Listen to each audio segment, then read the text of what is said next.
Hi guys, and welcome to the start of a new ESO series where we cover all things Elder Scrolls Online. My name is Inked, and today we'll be discussing the racial passives for each of the Elder Scrolls Online races. So let's just get straight into it.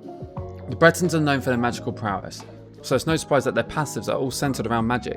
Their first passive is an Opportunist, which increases your alliance points gained by 1%. This is great for PvP. The Gift of Magnus is their second passive, which increases your max magicka by 2000.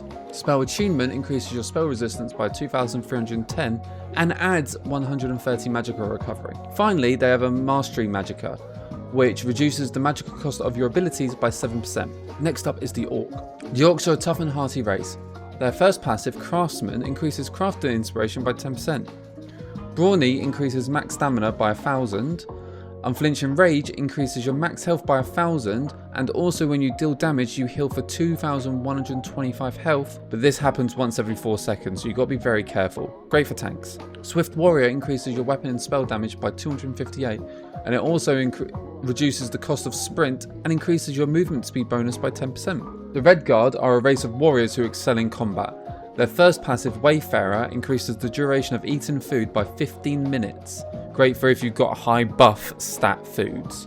Martial Training reduces the cost of weapon abilities by 8% and also reduces the effectiveness of snares by 15%. This is fantastic for PvP. Conditioning increases your max stamina by 2000, and finally Adrenaline Rush restores 1005 stamina when you deal direct damage. This happens once every 5 seconds. So getting into dots, getting into heavy damage is crucial when you build up your stamina. Next up we have the High Elf.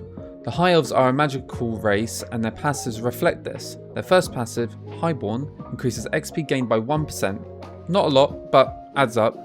But also increases their XP gain with Destruction Staffs by 15%, meaning you can level up your Destruction Staff skill line much faster. Spell Recharge restores 625 magicka or stamina when you activate an ability based on whatever is lower at the time. Sorana's Bane's Boon increases max magicka by 2000, and finally Elemental Talent increases weapon and spell damage by 258. The Wood Elf.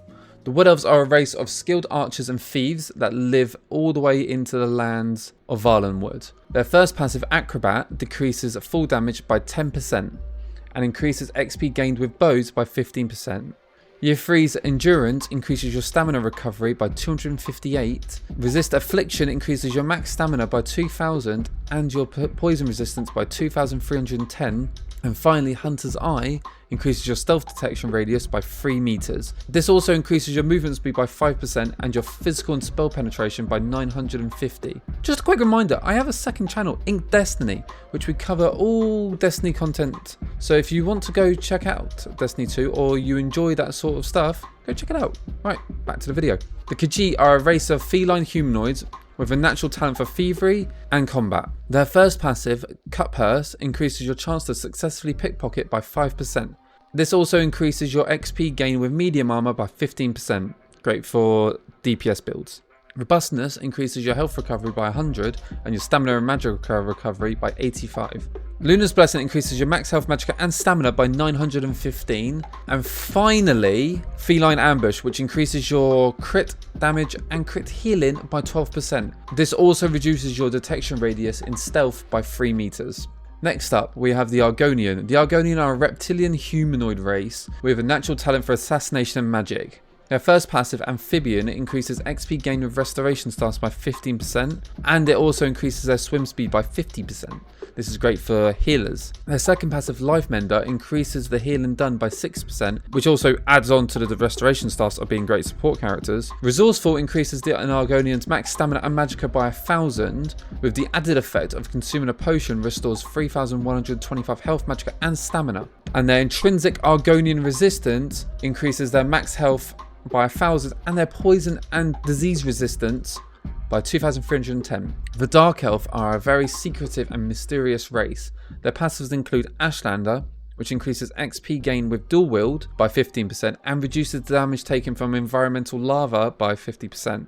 Very specific, I know, but it's the way their lore is. Dynamic, which increases their max stamina and magicka by 1910. They also resist flames by 4620 and Ruination, which increases their weapon and spell damage by 258. The Nords are your Vikings of the Elder Scrolls. Their first passive, Revealer, increases the XP gain with 200 weapons by 15%, also increases the duration of consumed drinks by 15 minutes. Stalwart is their second passive, which increases max stamina by 1,500, and when you take damage you generate 5 ultimate. This is great, however it is once every 10 seconds, so be aware of that. They have a strong resistance to frost, which increases their max health by 1,000 and their frost resistance by 4,620. They also are rugged, which increases their spell and physical resistance by 2,600. And finally, the Imperial.